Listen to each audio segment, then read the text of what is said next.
To clarify, let's use a practical example. For instance, the double curl. The Levy-Civita symbol is very useful in dealing with cross products. So let's use that to prove that the double curl is equal to the gradient of the divergence minus the Laplacian. For that, let's first write the curl of A as equal to B, so that we can write the curl of A as a curl of B. And then in index notation, we can write this as the curl. Use this expression for the curl using the Levi-Civita symbol. And then we have that is the Levi-Civita symbol times the partial derivative in J and B with the index K. And because B is the curl of A, we can also write B in index notation using another Levi-Civita symbol. Now it's going to be, because the index is in K, the first symbol, the first index of the Levi-Civita symbol is K. And then you have the dummy indices here, let's call M and M, for the partial derivative and the vector A. Now, if you substitute this B into the first expression, into the first curl, then have epsilon ijk of delta J, and then substitute BK by the expression given by the second Levi-Civita symbol. Now, we don't need the parentheses because the partial derivative does not affect the Levi-Civita tensor. So we can group them here, and you have the two terms, the two Levi-Civita symbols, and then I have two partial derivatives, one in J and one in M, operating on the component N of A. So now we have this double Levi-Civita symbol here to take care of. So let's use this property. This property that we found for the product of Levi-Civita symbols in terms of the Kronecker deltas. So let's use this, but it's not yet ready to use because the repeated index that we want here is the K, which is the last component of the first symbol and the first component of the second. And what we have in this expression is the repeated index in the first component of each one of them.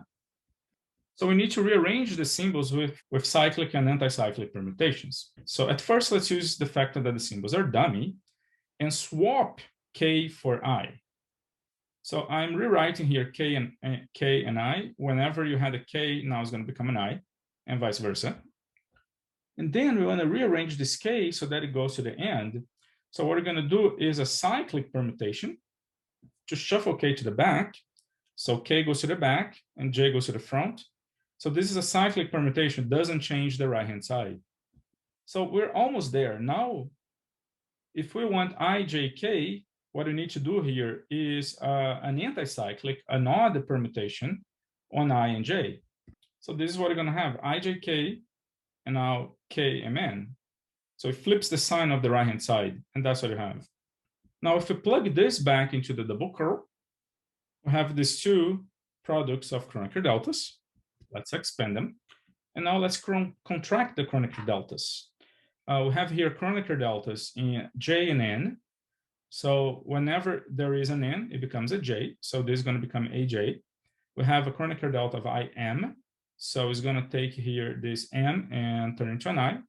So let's contract the Kronecker deltas with the repeated indexes. We have here JN and we have here AN. So that's going to become AJ. And you have delta IM and you have a partial M. This is going to become a partial I. And the same thing for the last term. You have here M and partial, a delta JM with a partial M is going to become partial J. And you have a delta IN with AN. So this index N is going to become an I. So contracting the Kronecker deltas, this is what we have.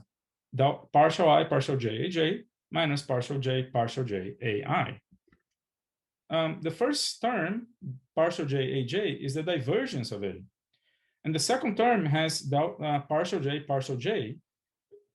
The indices repeat. This is the Laplacian. So this is what you have in component form. You have partial I of the divergence of A minus the Laplacian of AI. Now, this is true for every component I of the vector. So if we revert back to vector notation, we have the expression that we were wanting to find.